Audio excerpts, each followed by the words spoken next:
Hello everyone, how are you all? So in the previous lecture of backend series, we have covered a lot, like approx 43 lectures has already been uploaded, and today we're gonna see something interesting, like MVC architecture. मैं उस चीज़ पे आऊँगा but उससे पहले मैं कल का थोड़ा सा रिकैप करवा देता हूँ। मतलब पहले जो हमने देखा था वो क्या देखा है कि हम अपने बैकएंड सर्वर को या जो भी है हम अपने बैकएंड या नोड जेएस एप्लीकेशन को हिरोकू पे कैसे अपलोड कर सकते हैं। ठीक है, तो ये सारी मैंने स्टेप्स बताई थी पिछले लेक्चर में। अगर आपने नहीं देखा है तो देख लेना।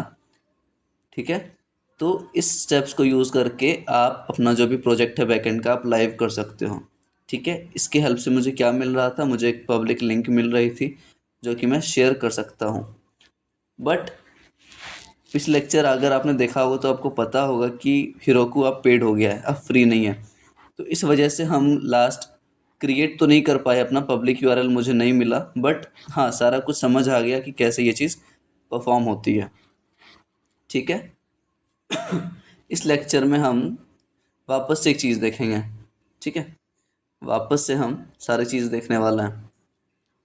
ये हटा दो आप, टेस्ट कंट्रोलर सेव करके ये सारा मैं शेयर कर दूंगा। जितनी भी फाइल्स फोल्डर्स हैं मैं गिटहब पे अपलोड करके सब कुछ शेयर कर दूंगा। लेट्स इससे इसको कर ही देता हूँ मैं। ठीक है, अपन ने पिछले लेक्चर को नहीं किया था गिटहब पे अपलोड, तो वापस से मैं करता हूँ। गिट इनिशलाइज्ड है ऑलरेडी, तो मैं स्टेजिंग करूँगा। ठीक है, ओके ओके ओके। अपने को सर्वर पे आना है, cd server. There after will be running this command. Staging कर दिया, फिर गेट कमिट। कमिट क्या करेंगे, कमिट मुझे क्या करना है कि let's say uploaded on Heroku. ठीक है, ठीक है, अब इसको पुश करते हैं। Git push origin master. ये सब बेसिक स्टेप्स हैं अपने इस चीज़ को कहाँ डालने के लिए, गिटहब पे पुश करने के लिए। ठीक है, अब ये दिक्कत दे रहा है गेट पुश ओरिजिन मास्टर में, मास्टर डज नॉट मैच यानी अभी हम किस ब्रांच पे हैं। लेट्स से गेट ब्रांच से हम देख सकते हैं अभी हम मास्टर पे हैं। ठीक है, तो कोई दिक्कत नहीं। लेट्स से अपन दूसरा ब्रांच क्रिएट करते हैं, कुछ भी यहाँ ले लो। हिरोकू, हिरोकू नेम से करते हैं अपन। ठीक है, अब ये दिक्कत दे रहा है तो मैं सबसे पहले क्या करूँगा, ब्रांच क्रिएट करूँगा दूसरा। Git check out dash B and branch name मैं कौन सा यूज़ करूँगा, हिरोकू।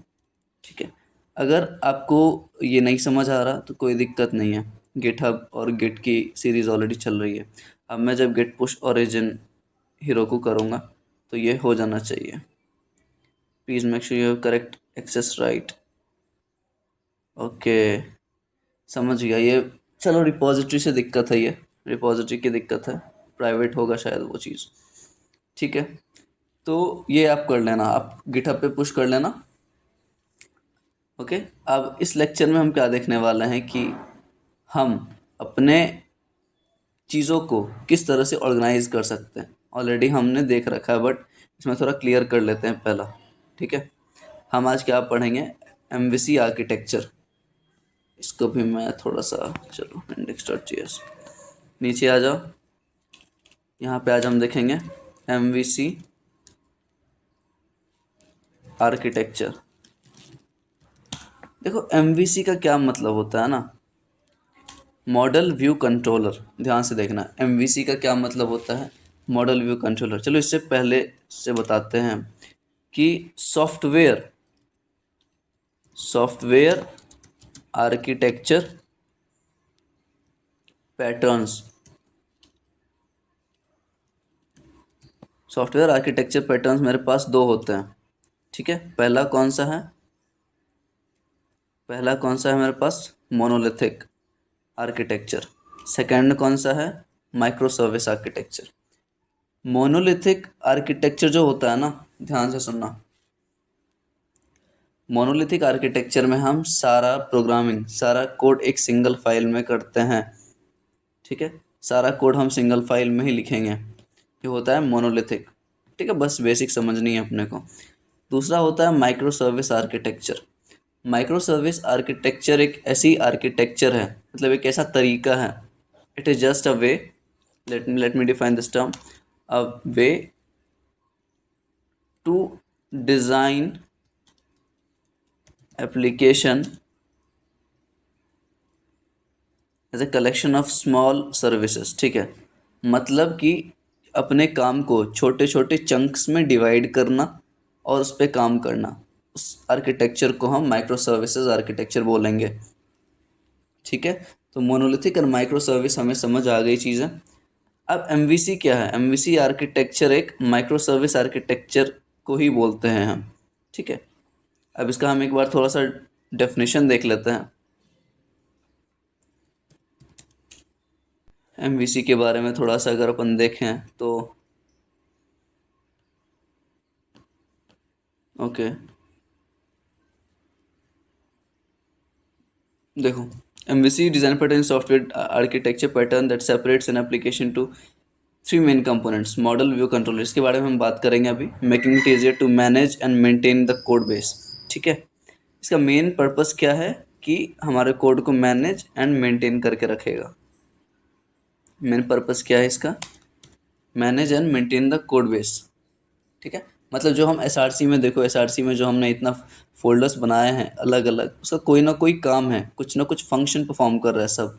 ठीक है, तो वो होता है एमवीसी आर्किटेक्चर। मतलब जब हम ये यूज़ करते हैं, ये पैटर्न यूज़ करते हैं, तो उसको हम बोलते हैं एमवीसी आर्किटेक्चर हम यूज़ कर रहे हैं।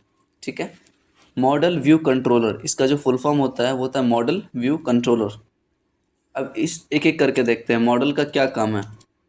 देखो, हमने अभी तक मॉडल का काम नहीं देखा है। देखो ये एम्प्टी होगा।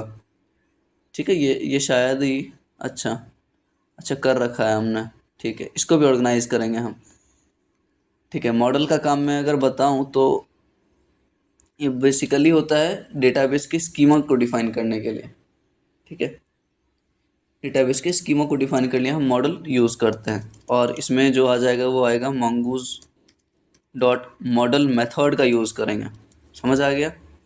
mongoose डॉट मॉडल का यूज़ करेंगे मेथड, कहाँ पे?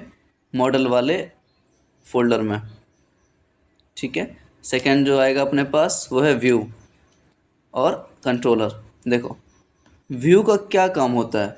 अगर मैं आपको डायरेक्टली बोलूँ कि आपका व्यू किसी रिस्पेक्ट में कैसा है, किसी आदमी के रिस्पेक्ट में कैसा है, या किसी भी चीज़ से रिलेटेड समझ लो, तो आप किस नज़रिए से किसी को देखते हो या किसी चीज़ को देखते हो, तो वो आ जाता है फ्रंट एंड। फ्रंट एंड में क्या आता है हमारा? React, HTML, CSS। तो व्यू का मतलब क्या होता है? फ्रंट एंड पार्ट, जो कि आपका रिएक्ट कर रहा है, HTML कर रहा है, CSS कर रहा है। ठीक है, तो व्यू जो है ना, व्यू हम अभी नहीं पढ़ेंगे। व्यू काम किसका है? फ्रंट एंड टेक्नोलॉजीज का। अभी हम बैक एंड पढ़ रहे हैं, तो बैक एंड में कौन दो यूज़ आएगा? एक मॉडल और एक कंट्रोलर। कंट्रोलर का काम हम ऑलरेडी देख चुके हैं। कंट्रोलर क्या होता है? एक बिजनेस लॉजिक होता है। अगर मैं यहाँ दिखाऊँ, यहाँ अगर मैं दिखाऊं तो ये देखो, ये मेरा बेसिक राउट है। ठीक है, और ये पहला राउट होता है, और सेकंड होता है वो कॉल बैक फंक्शन होता है। और जो कॉल बैक फंक्शन होता है ये, उसी को हम क्या बोलते हैं? Business logic. उसी को हम क्या बोलते हैं? बिजनेस लॉजिक बोल लो या फिर कंट्रोलर बोल लो। तो ये वाला जो लॉजिक होता है उसको हम कंट्रोलर्स में रखते हैं। कंट्रोलर्स में देखो होगा अपने पास। ठीक है, तो ये वाला जो पार्ट है, ये यहाँ से यहाँ तक, इसको हम कंट्रोलर्स में रखेंगे। ठीक है, ये समझ आ गया। तो आज हम क्या देखें इस लेक्चर में? MVC architecture. दो तरीके के सॉफ्टवेयर आर्किटेक्चर पैटर्न्स होते हैं हमारे पास। एक होता है मोनोलिथिक और दूसरा होता है माइक्रो सर्विस। तो माइक्रो सर्विस में हम एक यूज़ करते हैं एमवीसी आर्किटेक्चर, मतलब सेम ही है दोनों का मतलब। एमवीसी आर्किटेक्चर का क्या मतलब है? Model, view and controller, in which we only see about models and controller.